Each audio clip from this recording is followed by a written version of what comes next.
Welcome to my channel. And this is English Podcast Station. Hey everyone. Sometimes it can be kind of hard to ask for help in English.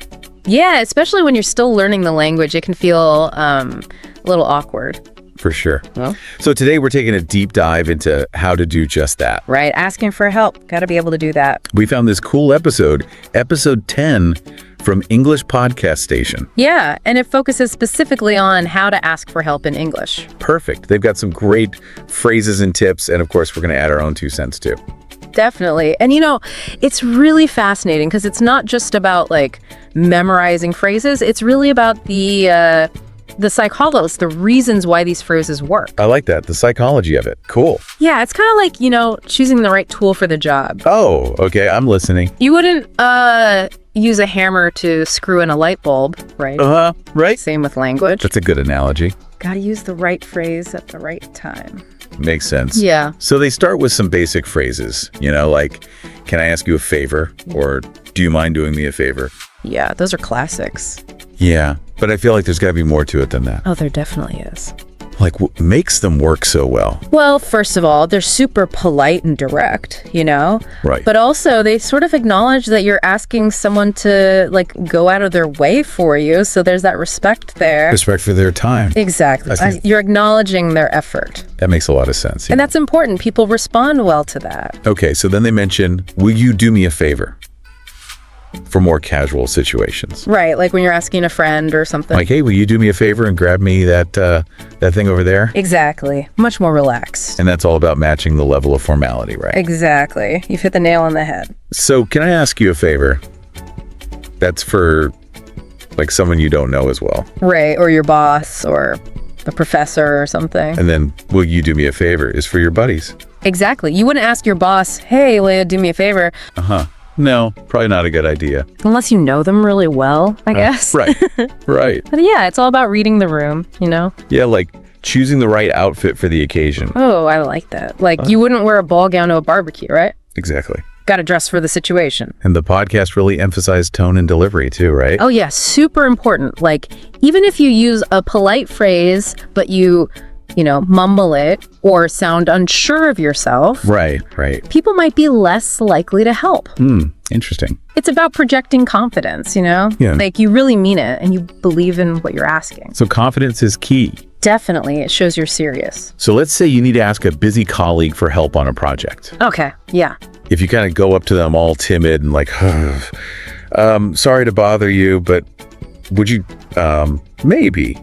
Oh yeah, it's not gonna work. No, it's not very convincing. You gotta be clear and confident, but still respectful. Okay, so confidence and respect. Got it. Yeah, then they'll be way more likely to help you. Now, what about if you need to, interrupt someone to ask for help? That always feels kind of awkward. It can be, yeah, but the podcast has some good phrases for that too. Oh, good. Like what? Things like, sorry to bother you, but, or I hate to interrupt, but. Okay. Those are good. They acknowledge the interruption. Exactly. It's like you're saying, I know you're busy, but this is important. Right, I see. So it's respectful of their time. Exactly. You're showing them you value their time. And they even had a tip for interrupting your boss. Oh, yeah. What was it? Knock on the door and ask, do you have a minute? Ah, yes.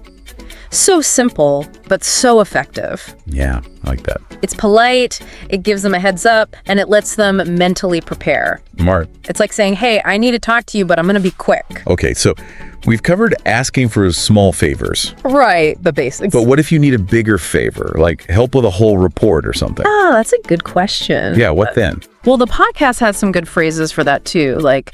Can I get you to do me a favor? Or would you mind helping me with this report? Okay, I see. So they're still polite, but they acknowledge that you're asking for a lot. Right, it's a bigger commitment. And they also stressed saying thank you, which seems obvious, but you know how it is. Oh yeah, it's easy to forget in the moment. Right, especially if you're flustered or something. Yeah, but it's so important, in any language, but especially in English-speaking cultures. It shows gratitude. Exactly. And respect and appreciation for what they're doing for you. And it makes them more likely to help again in the future. Totally. It builds that relationship. Like saying, A little gratitude goes a long way. Exactly. Couldn't have said it better myself. So the podcast ends this section with some role plays to show how it all works in practice. Well, those were good. Yeah, they sounded so natural and confident. They really brought the phrases to life, didn't they? They did. Like, I could hear how a slight change in tone could change the whole meaning. It's amazing how much difference that can make. It's like a masterclass in communication. They even did one where someone interrupts their boss in a meeting. Oh, yeah, that was a tough one. Yeah, but they handled it so well. What did you think of that one? I thought it was brilliant. It was like the perfect balance of politeness and assertiveness. Yes, like they got their point across but didn't step on any toes. Right. They showed how to stand up for yourself while still being respectful. Exactly. It was really impressive. And remember, it all comes down to practice, practice, practice. The more you use these phrases, the better you'll get. Exactly. Just like anything else. It makes me realize that asking for help in English is less about memorizing a script and more about like understanding how people interact. Yes, absolutely. It's all about reading the situation and adjusting your language accordingly. And expressing yourself clearly and sincerely. Exactly. That's the key. Yeah. And, it really is like any new skill. The more you practice, the better you get. Totally. And the podcast really drove that point home. Oh, yeah. They did. I love how James and Erica, they really emphasized that practice part. They were all about that. They said, you can't just like memorize phrases and expect to be fluent, No, you got to use them, get them out there in the real world. Yeah, in real conversation. Exactly. That's how you build confidence. Totally. It's like learning to play an instrument. Okay. You can read all the books and, study all the techniques. Right. But until you pick up that guitar or that piano or whatever, and you actually start playing, Yeah, you're not going to get it. you won't develop that muscle memory, That's good, that muscle You memory. need to get that feel for it. Yeah, for sure. Same with language. I like that analogy. Very musical. Got to make music with the language, right? I love it. And they encourage listeners to start small, which I think is really helpful. Oh, definitely. Like, you don't have to jump into the deep end right away. No. Take it easy. Start with, like, asking a coworker for directions or something. Yeah, exactly. Or asking a friend for a small favor. Low stakes stuff. Low stakes. Perfect word for it. Yeah, just to get comfortable. You get used to the phrases, without feeling overwhelmed. I see. And then as you get more confident, you can, level up. Exactly. Level up the favors. Exactly. It's like working out. I like where you're going with this. You don't start lifting the heaviest weights right away. You hurt yourself. Yeah, you had to build up to it. Gradually increase the weight. Exactly. Same with language learning. Build those language muscles. I love it. And speaking of challenges, they talked about the fear of making mistakes, which I know is huge for a lot of language learners. Oh, it's a big one. People are so scared to make mistakes. I know, but it's such a natural part of the process, though. It is. Like, everyone makes mistakes. Everyone. Especially when you're learning something new.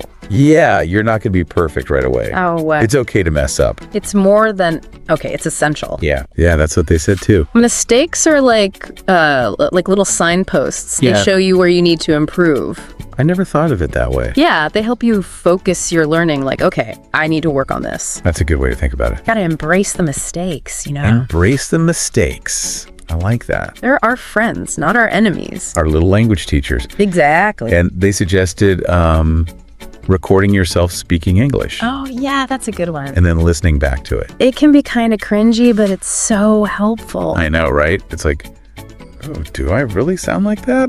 Yeah, but you can really hear those areas where you might be struggling. I tried that once, and it was eye-opening. It is. It helps you be more objective, Yeah, you're not just in your own head. You can really analyze your pronunciation and grammar and all that stuff. Like having a personal language coach. Exactly. That's a good way to put it. Your own little pocket coach. And then, of course, they talked about immersion. Oh, yeah. Gotta immerse yourself. They said the more you surround yourself with English, the faster you'll learn. It's true. Like listening to podcasts, watching movies, reading books. Whatever you enjoy, as long as it's in English. Exactly. Make it fun. It helps the language become more natural. Like you're just absorbing it. It's like learning to swim. Okay, here we go with the analogies again. I love a good analogy. I know you do. So it's like you can read all about swimming techniques, but until you jump in the water Right. and you start moving your arms and legs and everything, Yeah, you're not going to learn. you got to experience it, feel it. You got to get in the water. Exactly. And it's the same with English. jump in the English pool. I like it. So it's about getting as much exposure as possible. As much as you can. In different contexts, too. Oh, yeah. Different situations, different accents, different everything. It's all good. It all helps. And they also mentioned finding a language partner. Oh, yeah, that's a good one. Someone to practice with regularly. It's so valuable, having someone to talk to. It is. It's like having a workout buddy for your English. Oh, I love that. A language workout buddy. To keep you motivated, you know? Yeah, and you can learn from each other. Exactly. And you can, celebrate your progress together. That's important, the celebrating part. It is. It's all about having fun with it. So, to sum up our deep dive today, We've covered a lot. we've looked at different phrases for asking for help. We talked about tone and gratitude. I even touched on cultural differences. It's all connected. And I think the most important thing is that practice part. Oh, for sure. You can't forget that. Practice and perseverance. And don't be afraid to make mistakes. Embrace those mistakes. Yes. This has been a really insightful conversation. I feel like I've learned a lot. Me too. Now, I'm curious, what really stood out to you from all of this? What stood out? I think it was that emphasis on the psychology behind it all, It's not just about the words themselves. It's deeper than that. Yeah, it's about understanding people and how we interact. Right, like how to frame your request in a way that makes people feel respected. Exactly. It's about building that rapport And trust. and showing genuine appreciation. It all comes back to those human connections. It always does. Which brings me to something that the podcast didn't really address, but I think is really interesting. Oh, what's that? How do cultural differences play into all of this? Ooh, that's a good question. Like, do people ask for help differently in different parts of the world? I'm sure they do. Because in some cultures, it might be considered rude to directly ask for help, right? That's true. Yeah. But in other cultures, it's seen as a sign of strength. Like, hey, I'm resourceful. I'm not afraid to ask for help. Interesting. So what might be totally fine in one culture could be like a faux pas in another. Exactly. It's a good reminder that language it's more than just words on a page. It's a reflection of culture, values, all that stuff. So as we continue to learn and grow as communicators, Right. we got to be mindful of those cultural differences. Yeah, adapt our language to the situation. It's all about respect, right? Respect for other cultures Right. and for the diversity of human experience. Beautifully said. It's like learning another layer of the language, one that goes beyond grammar and vocab, It's that deeper level. the human connection level. Exactly. It's like being a cultural detective, Ooh, I like that. uncovering all those hidden meanings and expectations. That shape how we interact. It's fascinating. It is. And, the podcast mainly focused on asking for help in like a professional setting. Yeah, the workplace and all that. But how do these principles apply to our personal lives? Oh, that's a great point. Like asking a friend for help moving or borrowing money from a family member. I think the same principles still apply. You think so? Yeah, like politeness, clarity, gratitude. Right. Whether it's your boss or your best friend, those things are important. Because everyone's time is valuable. Exactly. So we need to be mindful of that. And it's about building those supportive relationships, Yeah, like giving and taking. Exactly. Helping each other out. I think we've really gotten to the heart of it today. We have. Asking for help, it's a complex thing. It is. It's not just about knowing a few phrases. It's about so much more. It's about understanding people And culture. and building those strong connections. Exactly. It really is. Like you start thinking about it and it just kind of goes deeper and deeper. Yeah, there's so many layers to it. And it's something we can all, work on and get better at. Oh, definitely. Always room for improvement. So as we wrap up our deep dive here, Time to come up for air. I think we've really uncovered some good stuff. We did. I feel like we've given our listeners a lot to think about. Yeah, like all those polite phrases and how to interrupt without being annoying. And that whole thing about tone and gratitude, don't forget that. So important. And of course, practice, practice, practice. Can't say it enough. But put in the time, make those mistakes, learn from them. Embrace those mistakes. Exactly. And, to all our listeners out there who are on their own language learning journeys, Yeah, get going. be patient with yourself. It takes time. It does, but you'll get there. Celebrate those small wins. Oh, yeah. Every little step counts. And never stop exploring. Keep learning. Keep having fun with it. That's the most important thing. And hey, maybe someday you'll be the one helping someone else out with their English. Wouldn't that be great? I love that. Okay, well, that's all the time we have for today. Time flies when you're having fun. So until next time, keep diving deep, keep learning, and keep those conversations flowing. And keep asking for help when you need it. Absolutely. See you next time, everyone.